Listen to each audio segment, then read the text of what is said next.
Very good afternoon to everyone. I welcome you all today on starting from today on patent. Sorry, I request all the participants to please keep your microphones on mute. Thank you so much.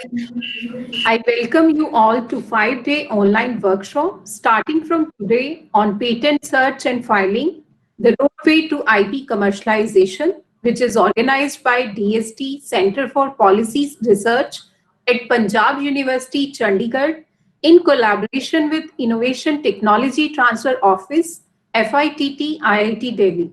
The main mandate of this workshop is to sensitize all about significance of conducting patent searches, IP filing, and further translation of IP. IP commercialization is new mandate which is added to existing mandates of any academic institution.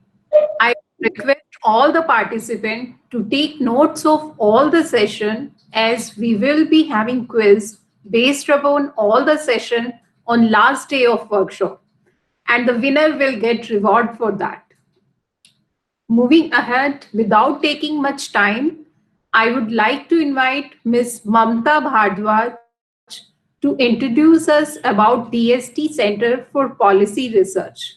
But before that, I take the opportunity to introduce about Ms. Bhardwaj.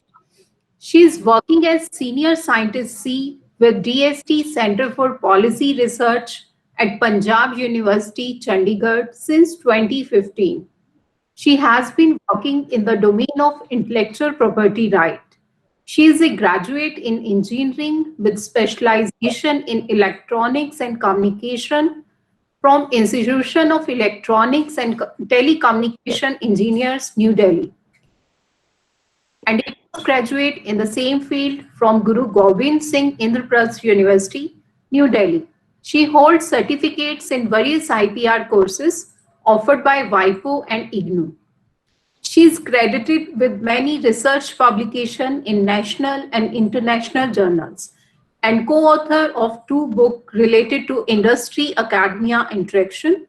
She has been actively involved in organizing various industry-academia meets, symposia, and delivered talks on the same theme in various forms. Over to you, Ms. Bhardwaj. Uh, Hello, good afternoon, everyone, and thank you, Ms. Rima, for this nice introduction. I welcome my respected speakers and our participants once again. Welcome to this 5 days long workshop, which we are organizing in collaboration with Innovation Technology Transfer Office, FITT, IIT New Delhi. So we express our gratitude towards you, FITT, ITTO New Delhi, and we look forward for more such collaboration. I think working in collaboration, we can contribute more to our society. So thank you once again. So DST Center for Policy Research and ITTO, IIT Delhi has organized this workshop to sensitize our faculty members, our researchers and students about what are IPRs, how we can file IP, what is the importance of IP searching, and how to take idea from lab to market. So this is all about today's webinar, and this is 5 day long workshop. So I think this is a great opportunity to our participants to learn more from our experts. So welcome once again. So before we start, I would like to introduce about our center. Our center, DST Center for Policy Research, has been established in 2014 by Department of Science and Technology, Government of India. So the main mandate of our center is to enhance IP and industry academia ecosystem in India. So what we do is we do evidence-based studies, and on the basis of that study, we draw some recommendations, and those recommendations are submitted to Government of India for implementation.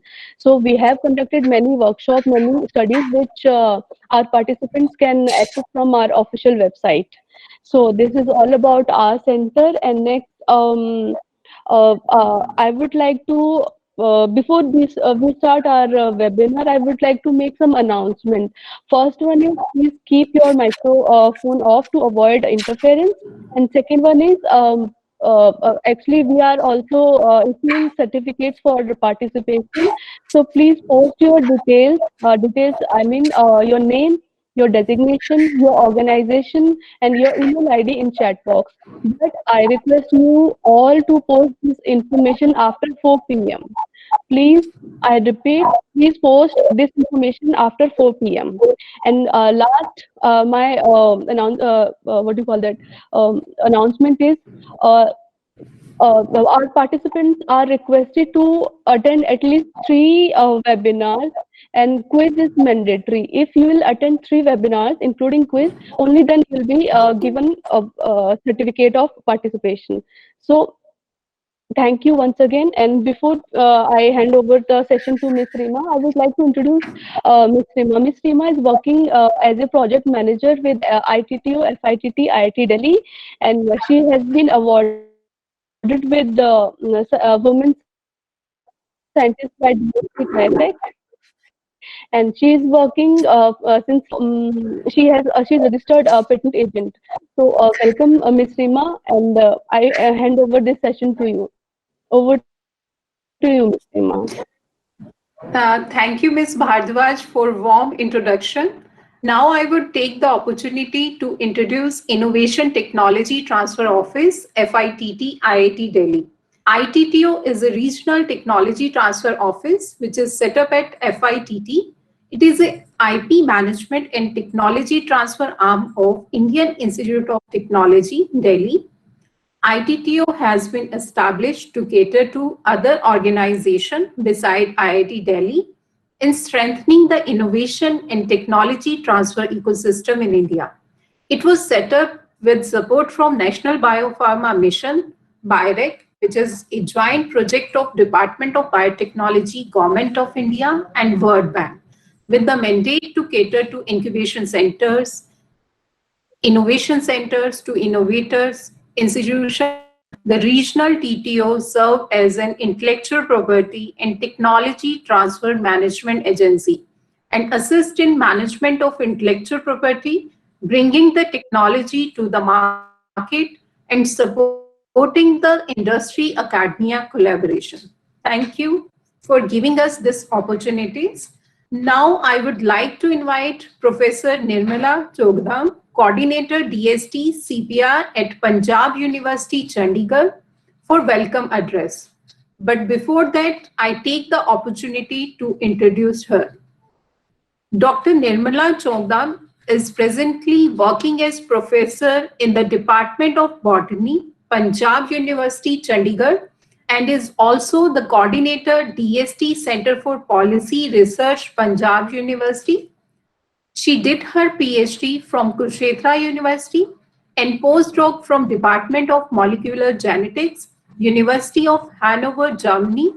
Presently, she works on the nutritional and health benefit of bamboo shoots. She has been awarded research grants from UGC, DST, DBT, and Ministry of Food Processing Industry, Government of India, and has published more than 100 papers in national and international journals. In recognition of her work in bamboos, she was selected by the World Bamboo Organization, US, in 2015, which is a great opportunity or achievement, I would say. She served as chair of the technical committee of the 10th World Bamboo Congress, Korea, in 2015, 11th WBC Mexico, and is a chair of the upcoming World Bamboo Congress to be held in Taiwan in September 2021. He has traveled widely to deliver keynote in North America, South America, and Costa Rica. She is a recipient of a grant from the Annette Jankwith Foundation and American Bamboo Society to aid her ongoing research on nutritional and health benefits of bamboos and how the uses of bamboo shoots can help in, especially in rural areas. She has published a book titled Bamboo Shoots, Superfood for Nutrition, Health and Medicine by CRP Press USA. Over to you, ma'am. Thank you, Rima, and good afternoon to research scholars, students, ladies and gentlemen. Our Honorable Vice Chancellor, Professor Rajkumar, was to address our audience on the opening day of this workshop series, but he had, due to some urgent work, he would not be able to join us today. And I welcome you on his behalf on the first day of the workshop series, which is titled as Patent Search and Filing: the roadway to IP commercialization. And as already has been mentioned by Rima and Mamta, this series has been a workshop has been conducted in collaboration with our center, DAC Center for Policy Research, Punjab University, and FITT, IIT Delhi. And FITT is well known for its successful outreach efforts, and including extensive science and technology collaborations. And we are happy that because to be associated with FITT, because it has played for the last 2 decades, it has played a major role in devising innovative ways how to enable knowledge transfer for the common benefit of all. And our center and FITT have been interacting closely to organize this workshop. We have already done one webinar before also, and we and much of the credit goes to Pooja Bhatia, Rima Sani, Pragati Agarwal of FITT for their extensive efforts. And our speakers for the whole series, they are very much experienced in their own fields. So today our speaker is Ms. Divya Kaushik from Punjab State Council of Science and Technology, very experienced. And she will be introducing us to intellectual property rights. This will be followed by Dr. Kavita Bansal. She is also an expert. We have already heard her talk, and she gives her talk is very informative.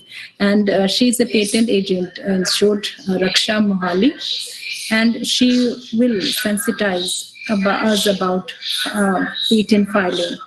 Then on subsequent days, we will have the opportunity to listen to Dr. Deepa Tikku, KNS Partners, Gurgaon, Ms. Rima Sani from ITTO, FITT, IT Delhi, and Komal Sharma Talwar, founder, TT Consultants, Mohali, Mr. Pranav Sharma, project manager, TT Consultants, Mohali, Pragati Agarwal, project manager,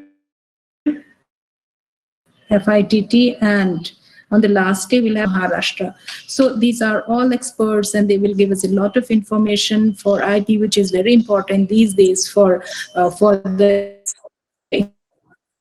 economic development and growth of a country.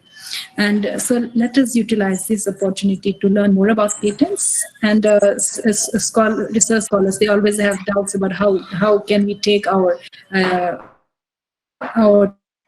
technology forwards and to give a connect with the industry so that it can be commercialized. It has little value.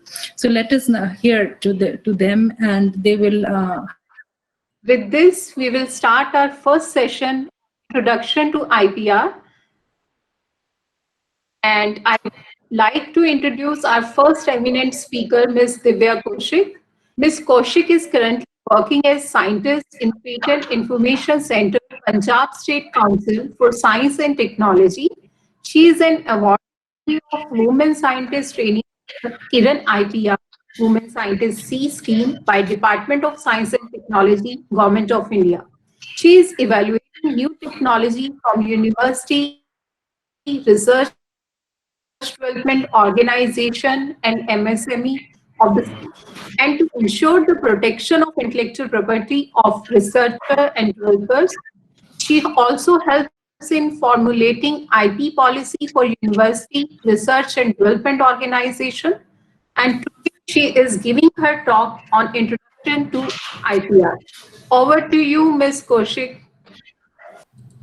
Thank you, Rima. Thank you for your kind words, and a very good afternoon and welcome to all the participants. Many thanks to the hosts of the webinars today for inviting me and for having me today as the keynote speaker to introduce the subject of IPR. My special thanks to Nirmala ma'am. She has been very proactive in taking the IP initiatives at Punjab University. And my sincere regards to VC sir for allowing us to have this webinar today for faculty and research scholars to introduce this very important subject of intellectual property rights and to take things forward not only to filing but to take it to the level of IP commercialization. My sincere regards again to FITT, particularly Wali sir and his team. Rima and Pooja have been real, motivators in this field today. We are all I can call that we all three organizations are like sister concerns who are actually, collaborating at various platforms, and we are trying to take the motive of Atmanirbhar Bharat forward by creating awareness. I mean, all the research and faculty members will agree with me that we are no less than anyone when it comes to innovations, when it comes to R&D initiatives being undertaken at our institutions. But maybe we are like a bit hesitant to venture out into filing of IPRs and then taking it forward to the IP commercialization. And this initiative is much timed in today's world when we all three sister, organizations, we join hands to help each and every one of you to take your IPs actually to the market. We'll help you, support your IP filing, and then also we can take collaborative initiatives to commercialize your IP. So with that, I'll just start presenting my screen. It's taking a few minutes, but and how we can enable.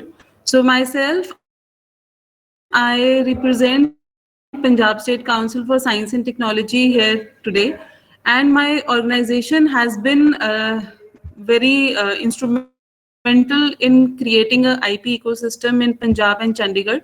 I think back in 1998 when the center was incepted at Punjab State Council for Science and Technology. Since then, I myself have been serving in the center since 2007, and we actually have witnessed a sea change in how we perceive IP today as compared to way back in 1998 or few years post that. So my center particularly is like a DST supported body, and which is like being taken care by Government of India and Government of Punjab collaboratively, and we help you in creating awareness on IPRs. We generally carry out many awareness programs throughout the year. We are we already are collaborators with many organizations today, and we have a strong ecosystem network of IP enablers in Punjab and Chandigarh. Center for Policy Research. Likewise, we have been collaborating with Startup Cell of Punjab. We are also working together with various university institution IPR cells. So there is a lot of I'll say enablement already done in the state of Punjab as far as creating an ecosystem is concerned. We have been helping universities and academic institutions in filing of their IPRs.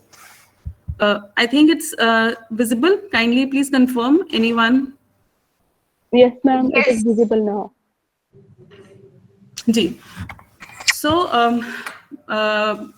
post 1998, we were like working for PIC, that is Patent Information Center, under which we were constantly creating awareness at various levels, starting from ITIs and polytechnics up till the university level. We were like annually conducting programs for them to create awareness on the very important issue of intellectual property rights.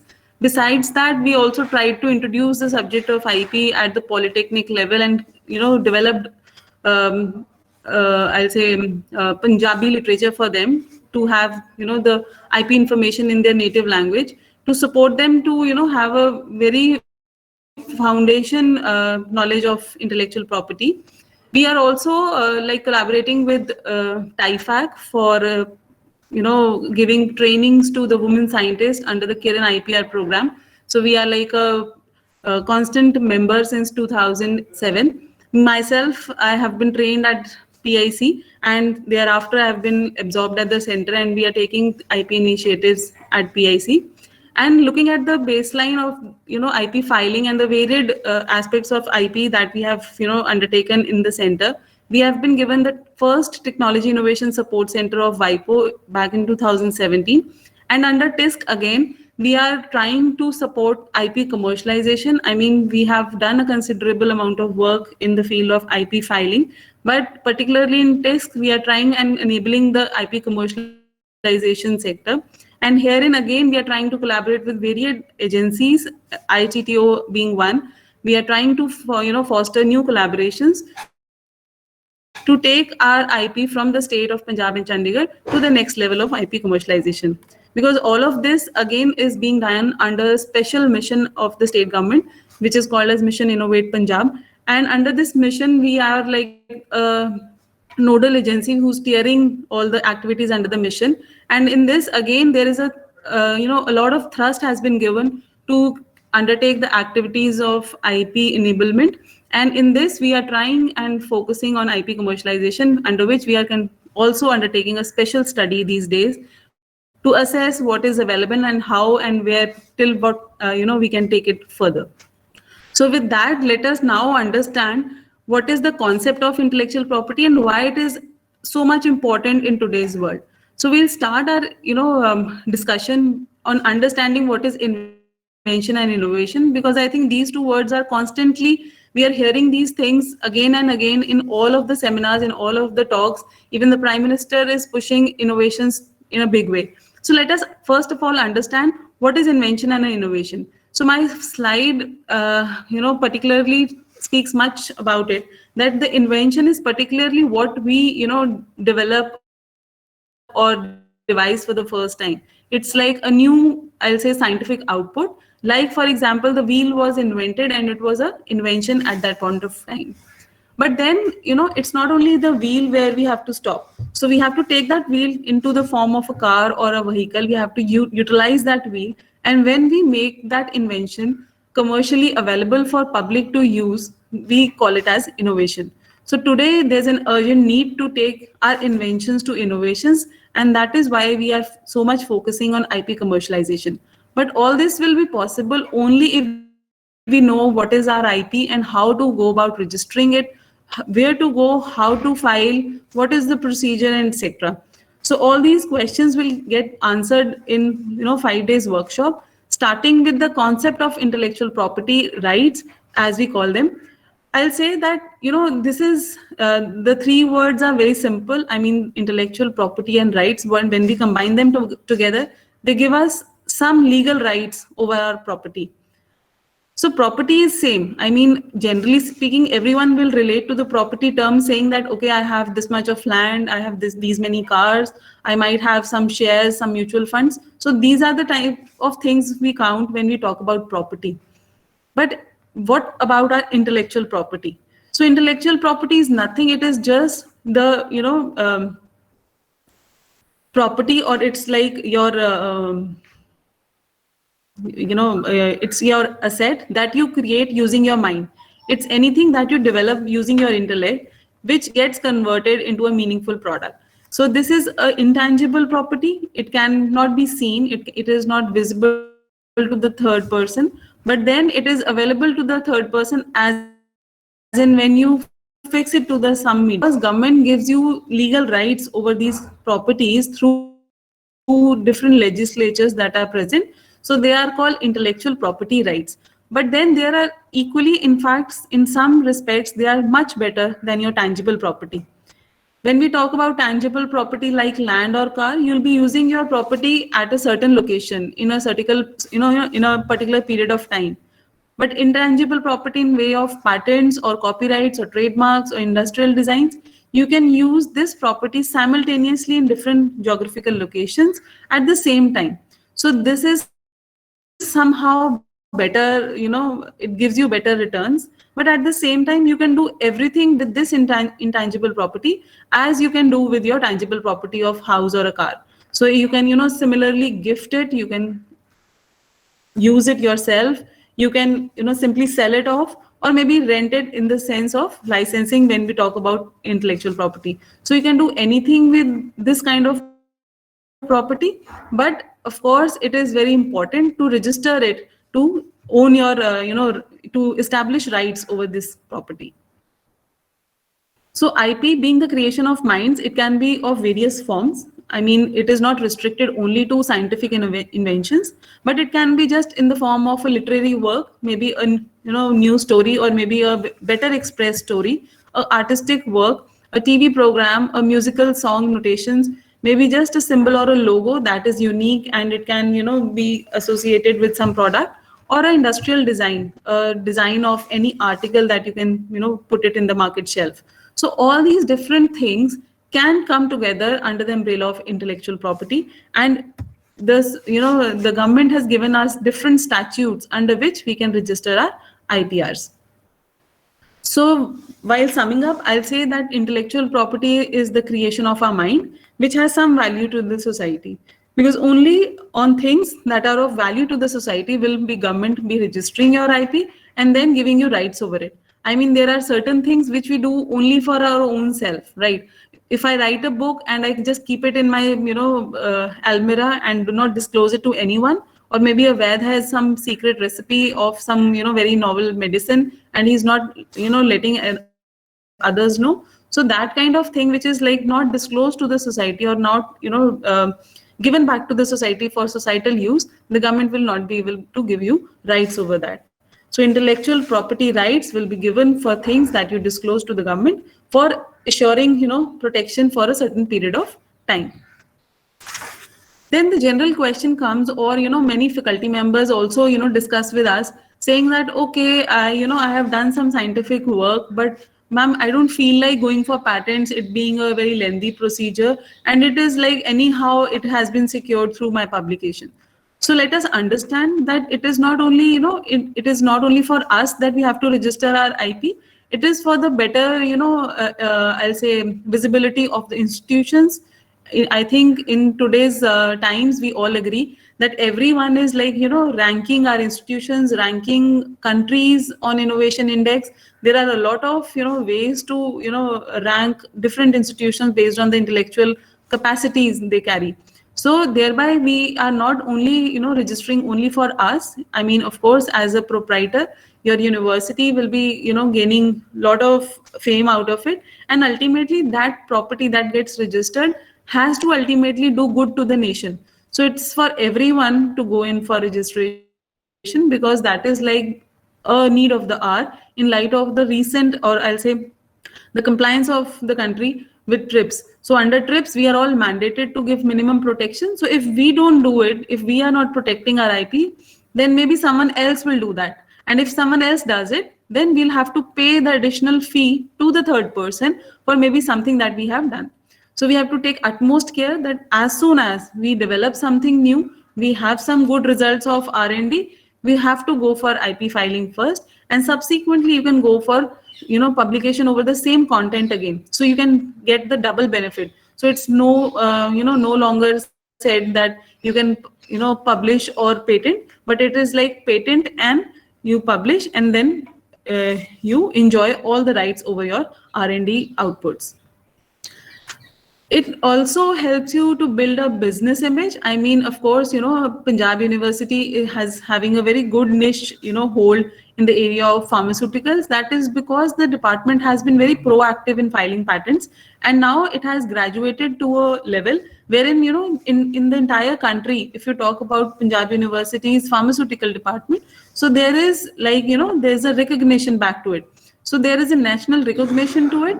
At the same time, there are strategic reasons, because if we file for our IP and we build up a good portfolio, then of course the collaborators, the funding agencies also have faith in you. They have much attraction towards you, and you will get good collaborations in the future. It also makes research more need driven, meaning saying that if we, go in for IP regime, then we are also looking at the most recent R&D information while we are filing for our own IP, or maybe, are in the process of inventing something. If we follow the prior art literature, we'll be having a better starting point, and that will help us to make our research more need driven towards the consumer needs. So it also helps, ease out the technology transfer, because then you have a set that is already created, and against that you can negotiate with the partner, and it helps capture a new knowledge area, of course. So with that background of intellectual property, that now we understand that yes, it is important to do it. It is, like the need of the hour in the national clarion call under the Atmanirbhar Bharat. We have to understand that all these intellectual property rights, though they are, emerging from our intellect, that means, we are ourselves creating it, but it has various forms on the basis of how that property is created, or, what kind of property is created. And based on that, we will be registering our IP under the different statutes. For example, if we talk about any scientific advanced technology that can be in the form of a product or a new process or improvised process, then it has to be filed under patent, and the patent will actually secure rights over the infringers. But if it is just like a creative expression, a new way of, explaining a subject, maybe, like we go for Indian versions of the books, or maybe a new song, a script of a movie. So that kind of creative expressions might not have novelty, as in the case of patents, but then they might, be catchy. They might be like attracting more people, public towards them. So that creative expressions can be filed under copyrights, and copyrights have a huge, scope of the works, and, a lot of works can be registered under copyrights, including the softwares. So all these works, which, are a creative expression of how we, express the idea, comes under copyright, and they also can be protected by the Copyright Act, and they give a longer protection than patents. Then we can also protect a small, logo, or a combination of a color, or anyhow, if we have some, mechanism of associating a product with some, with its manufacturer, then we can register that as under Trademark Act, and it is called as a trademark. The trademark can be anything that the company uses to connect with its consumer by way of its products.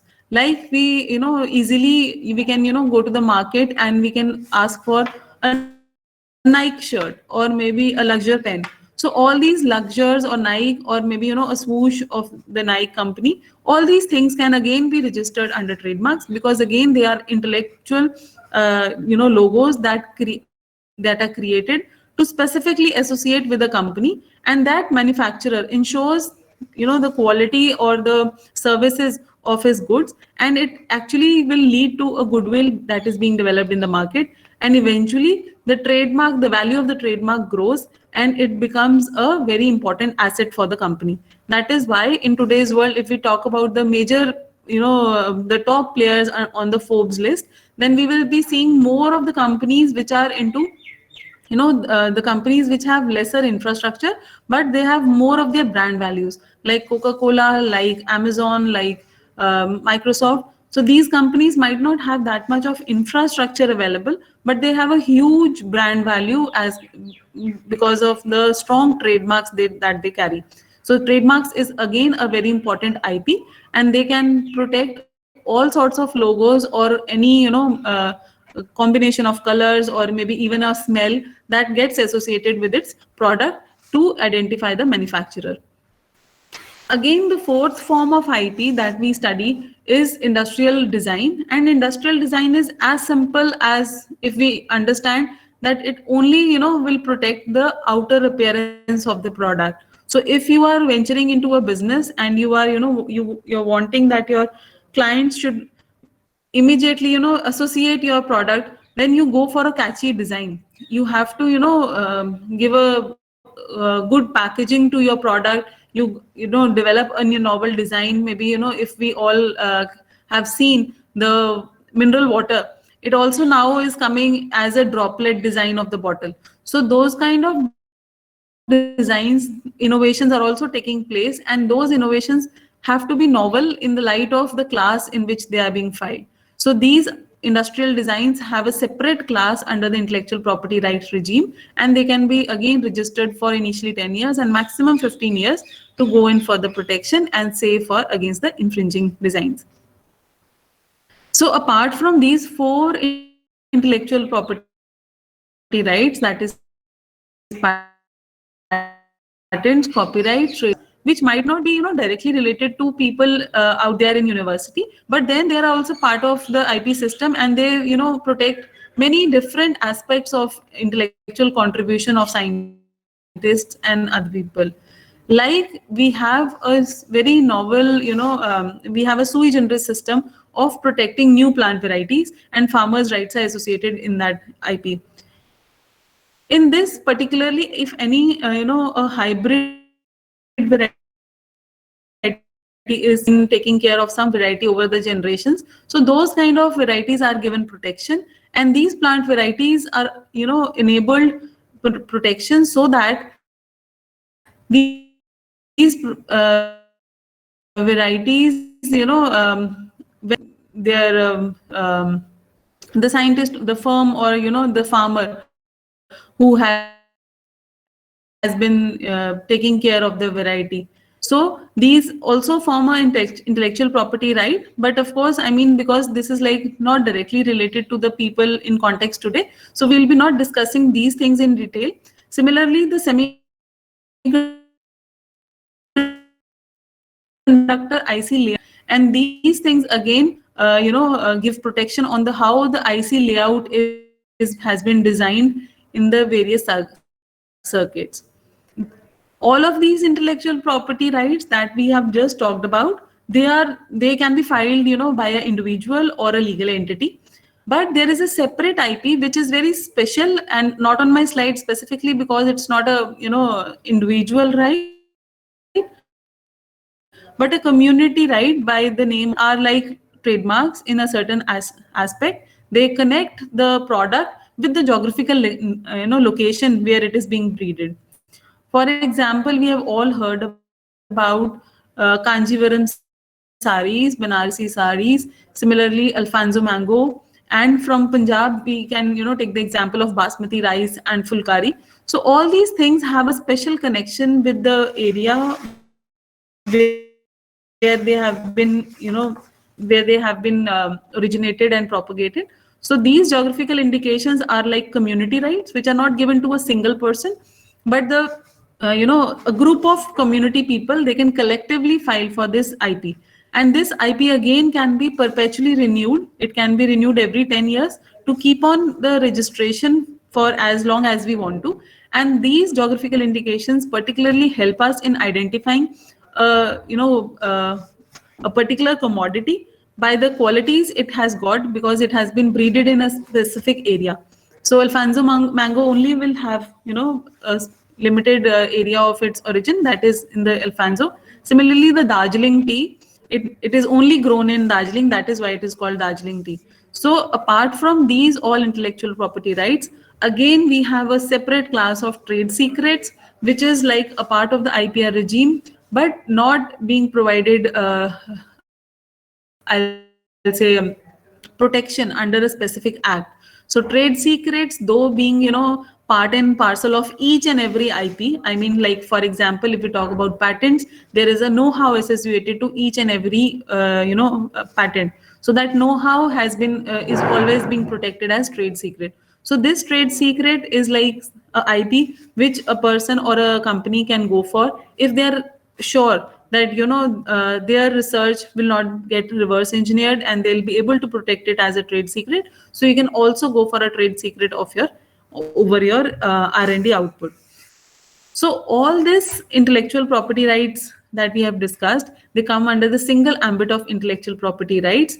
And we as inventors or authors, we have to decide wherein we should be filing for our intellectual property right. And in practical sense, if I tell you, almost all intellectual property rights that we develop, they by the time they are ready for the market, they will be having a strong network of all the intellectual property rights, and they will be eligible for filing of all the IPRs. I'll not say all, but many of the IPRs altogether by the time they enter into the market. For example, if you see anything around you, any commercial product around you, starting from your pen or maybe your mobile to your car to any product that you can get from the market, so you can associate many intellectual property rights with the same product. For example, if we talk about a simple invention like pen, so your pen has a particular design which can be protected by the way of industrial design. Then your pen will also be having some company name written on it, like Luxure, like Parker. So that Park etc is your trademark. Then the ink flow mechanism that has been incorporated into the refill, that is that becomes eligible for patents.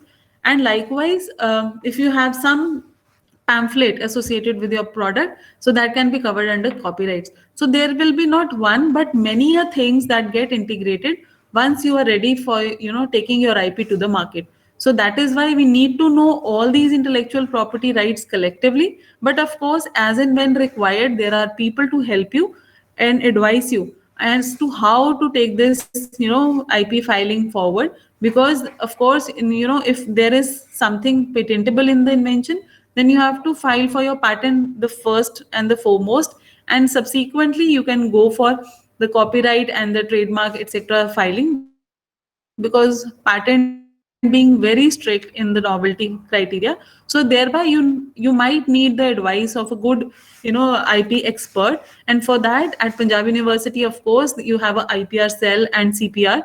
And as a nodal agency, again, we are there in Chandigarh in sector 26, and we feel free to come to us for any time to get advice on how to take your IPR things forward. And in case you need any advice in filing etc, so we are there to help you in all respects.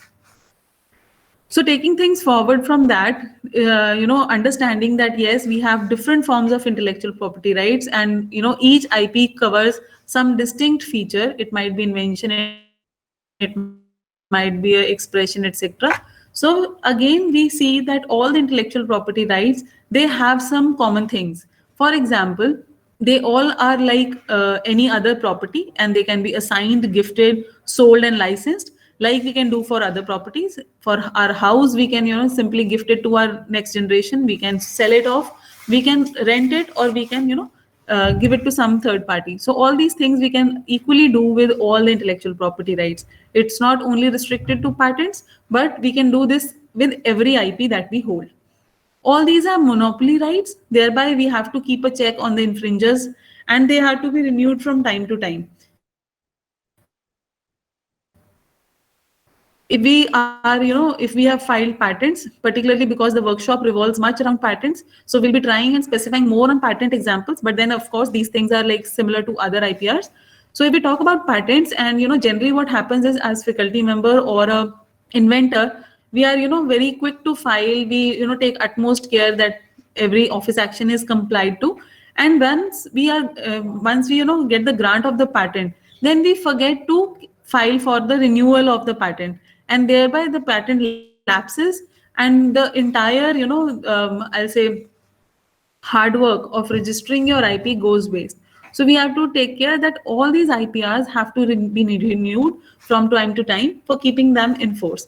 The only exception to this is copyright and trade secrets. Trade secrets because of course we are not going for formal registrations, and copyrights because this is the only IP which is like not which is I'll say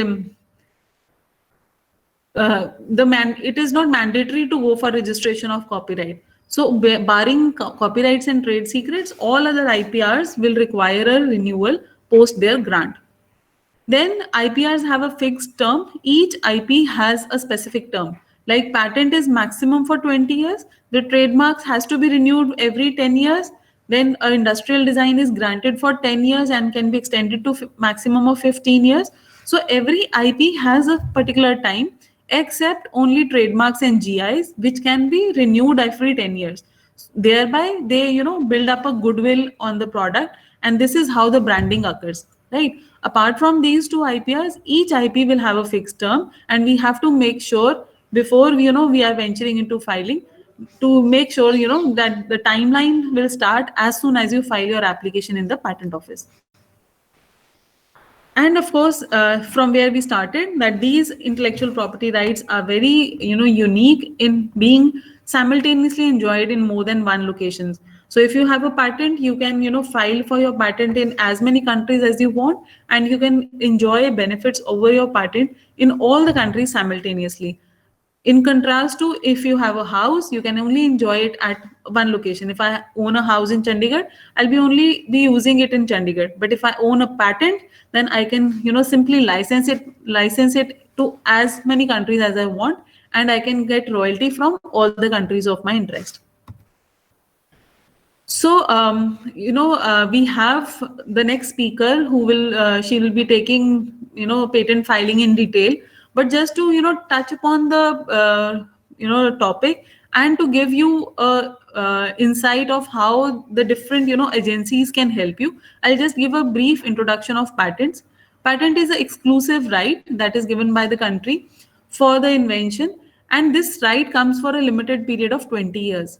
So if you want to file for your patent, you have to, actually file it in all the countries of your interest. It's not like that if you file in India, you get a global, patent. There's nothing called as a global patent.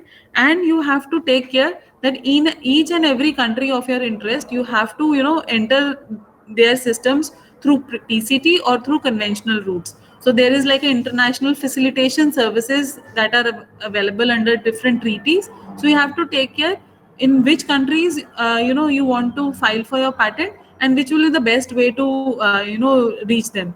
So there are different ways to file for I'll say international application, but then there is nothing called a global patent. So we are only getting rights where we are filing. So in case you have filed in India, be sure that you are getting rights for exploitation of your patent only in the territory of our country, that is India.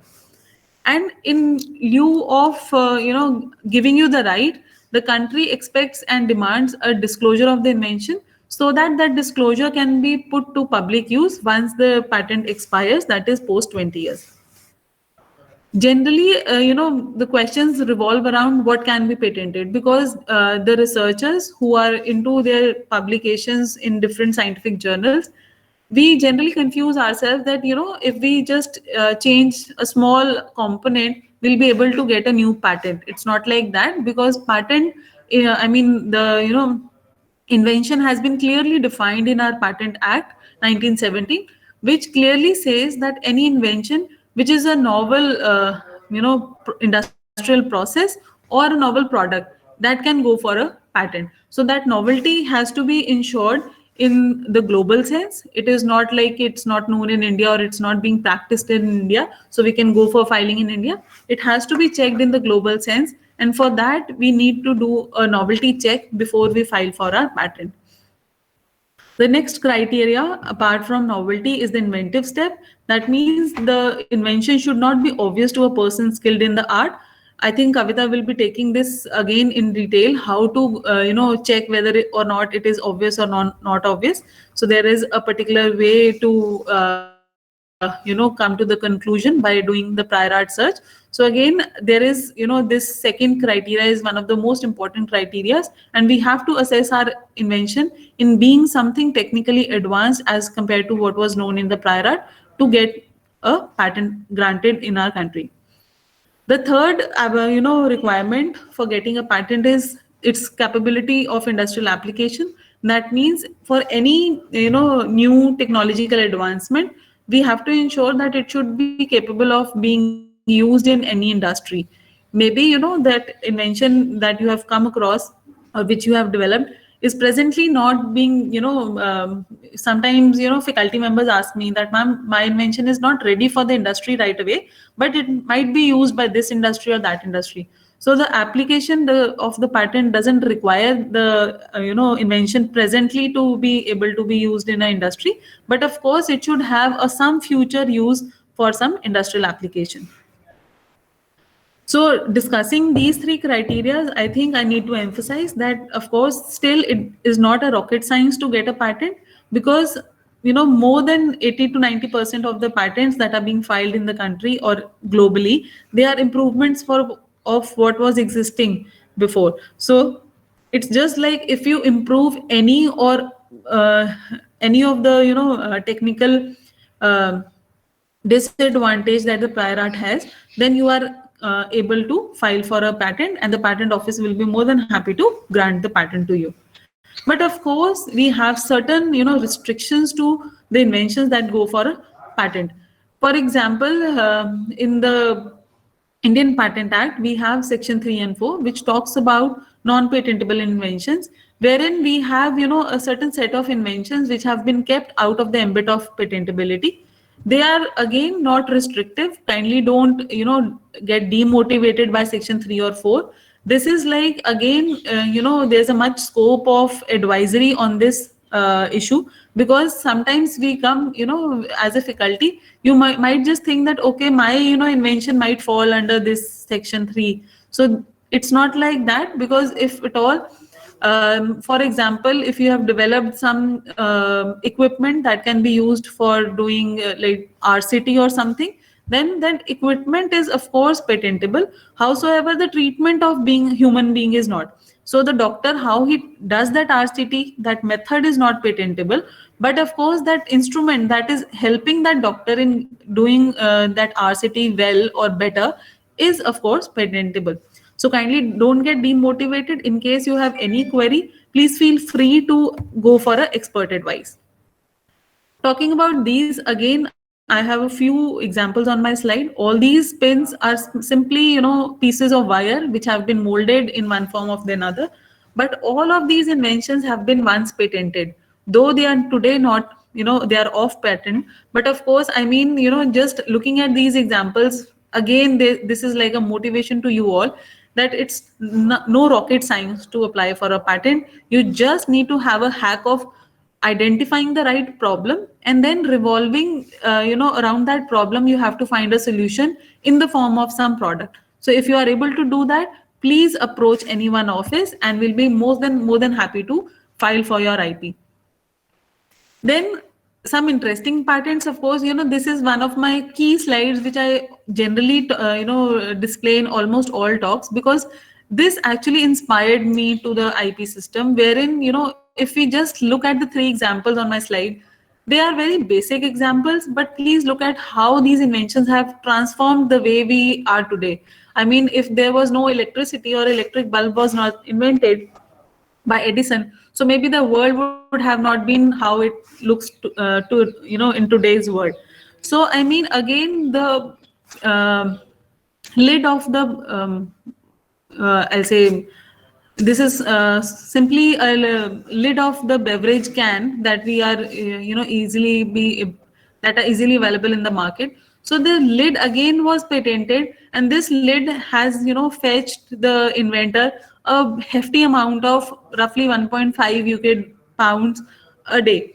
So if this small invention can fetch can actually be so important in the market, just let us assess our inventions, what we are doing back end in our laboratories, and how to take our inventions or our final outputs in the form of these kind of inventions to the market. So that with that purpose, I mean, these kind of awareness programs are done, so that we all understand that it's not only taking your science to your degree, for the degree, but then we have to proceed further in taking our inventions to the market.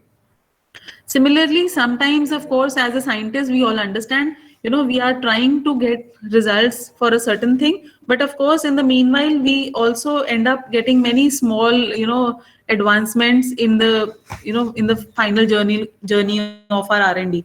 So this indelible ink that was patented by CSIR NPL, so this was not a actual, it was not actually what they wanted to get to, but this ink got developed, and then they realized that it could be easily used for elections, and now the government is like using this ink in almost all the elections that are being held at the state and the central level.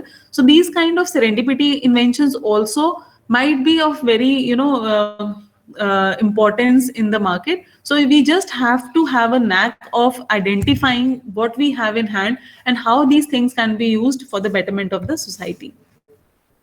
So knowing about patents in general, but this will apply again to every IP. Let us understand how do we go about filing them, because of course, there will be many routes through which you can file. Like one is that you can file your IPR through our PIC or TISC route. That is like a state nodal agency which has been set up by DST. So these centers will be helping you to do your prior art searches. They will be helping you in filing your IPRs, in the sense that all the legal and the financial support again will be routed through DST, and you will not be required to invest a single penny. At the same time, not to go to any office. So there are people like my team who will be assisting you to get all the documentation done through your IPR cell, and we'll be helping you file for your IP. But of course, this being a government system, I understand there will be some delay, because we have to cross check before filing that your patent, your invention is patentable. Then of course at TIFAX end again, we will be required to present our cases in their expert committee meetings. But this is like one route which is available to each and every academician to file for their IP in case you are hesitant due to any of the reasons. Then the second route, of course, is through a patent agent or an attorney. That is like the private filing route, wherein you will be, hiring an agent or an attorney to file for your intellectual property. That might be in case of patents, in trademarks, etc., whatsoever you want to file. In that case, you will be required to pay for the fee and the professional charges of the advocate yourself. And third, of course, is that if you are capable enough to draft your application, then you can file yourself. There is like two routes again for your for filing yourself. It can be done physically if you go and file in the Delhi office of Indian Patent Office, or you can simply e-file. But of course, there is a list of forms that is minimally required for filing of a patent, and these list or these things are readily available on the Indian Patent Office website. You again, if you require any advice or any cross checking your documents, then please feel free to approach us, and we'll be again happy to help you in case you are unsure of how to go about doing e-filing. Then the question comes of the filing fee, because that is again one of the deterrents as R&D organization. Again, we are to look at the expenditures that will be incurring towards filing of the IPRs. In case you file through PIC or the TISC route, of course DST will be filing this fee for you. But in case you are filing through an attorney or yourself, then minimum of as in the case of, let's say, talk about as in the case of university, so you'll be filing 8,000 rupees as the filing fee and 20,000 the examination fee. So this is the minimum basic fee, but of course this fee can vary depending on the number of pages, the number of claims you do, and if at all the office actions, howsoever they are required to be complied to. So talking about all these things in detail of how to file and what is the importance of filing and how the system will be helping us. Now let us understand how the nodal agencies or the centers or the government agencies around you, they can help you do these things for you. Like if I talk about my center, so my center is a category 1 PIC supported by Government of India under DST. It is also the India's first technology innovation support center that has been set up under the aegis of WIPO, World Intellectual Property Right Organization. So we help you do a patentability search through the online available databases. So we are procuring the same database which is being procured by the Indian Patent Office to be in the maximum harmony of what we eventually will get as a FER. So we do a patent search, and in case the case has merit, then we help you file through your file for your IP through DST TIFAC. Apart from filing, we also can help you in getting training and capacity building on IPR searches or particularly intellectual property, any form of intellectual property. So you can again approach to my office, and we can just plan a training session for you to understand these IP systems in detail. The last and the most recent targets that we have taken for ourselves is IP commercialization and technology transfer.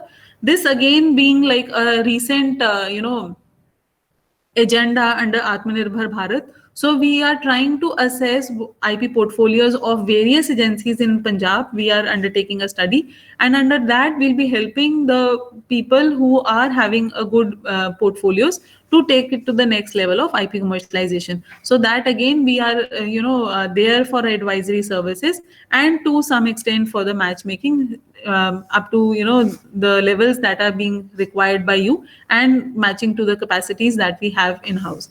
So all these different services are available at your doorstep. In case you have any query or if you want any assistance, kindly you can just email me, or you can just walk down to my office anytime. So these are the databases that we are procuring. Of course, we are having the Indian Patent Office database and a small token fees for search that has been fixed by DSC just to make the inventors serious, and we, just to ensure that the universities have all the information of how we are going about filing. I also purposefully have kept this slide in telling you that all the information regarding e-filing is readily available on the website. So you can just go to the website and take all the necessary information. In case you require any further information, please feel free to contact us. But these are the snapshot of the website wherein you just log in and you can file for your IP. So now talking about intellectual property right, let us understand how we are, let us just look at some of the statistics, how we are, as a country globally, where are we positioned?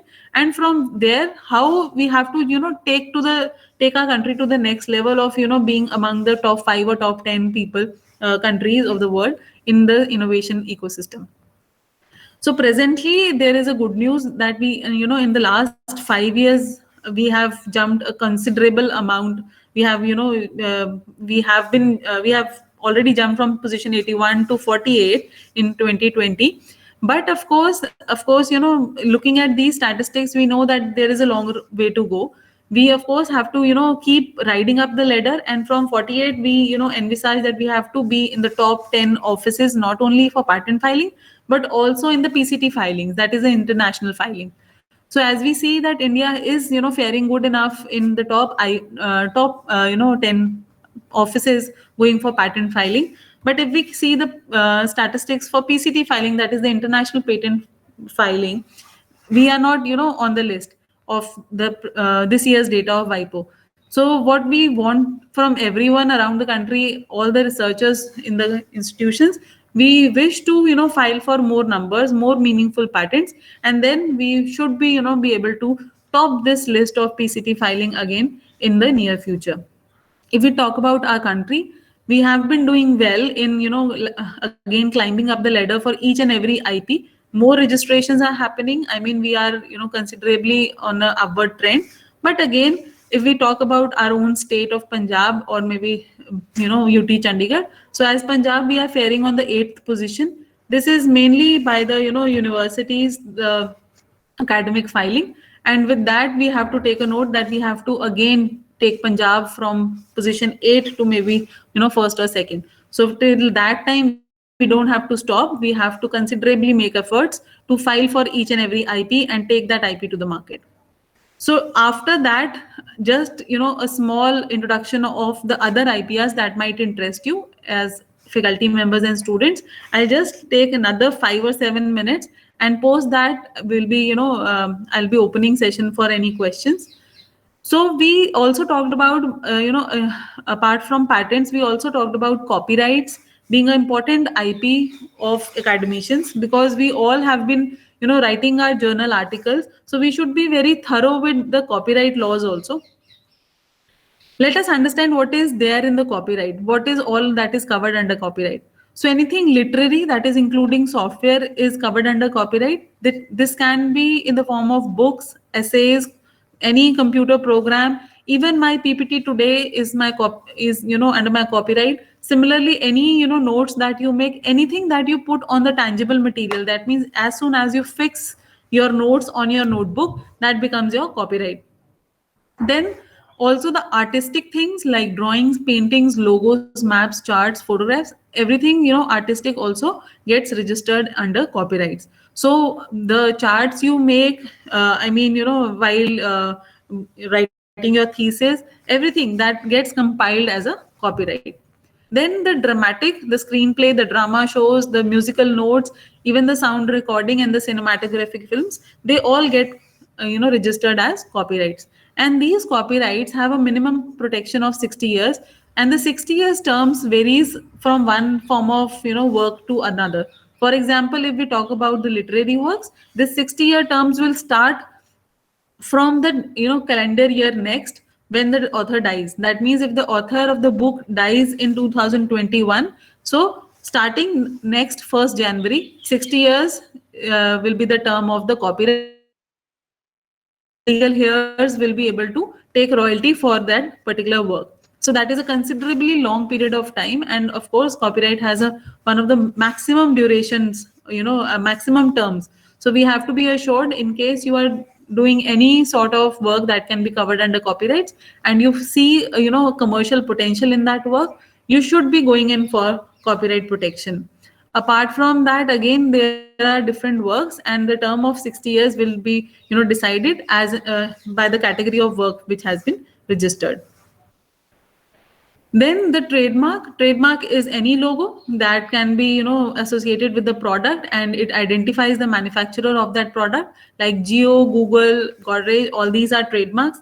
And over the period of time, how these trademarks fare in the market by the assurance of the companies in giving you the best quality of services and products, they build up a brand value, and this brand value considerably increases as and when the company progresses.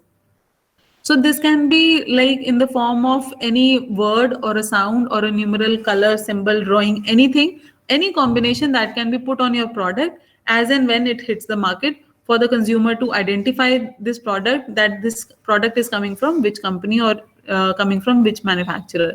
Again, it is for 10 years.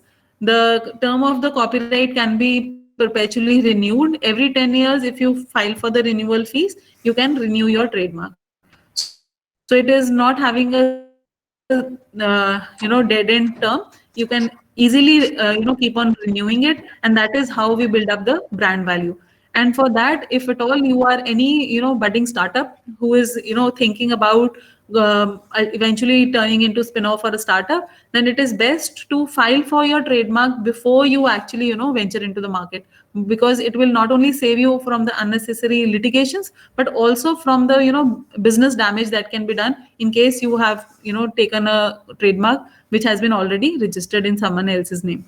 So these things are again important, and you have to take care that you file for your all forms of IP at the earliest which is like possible according to the work that you have compiled.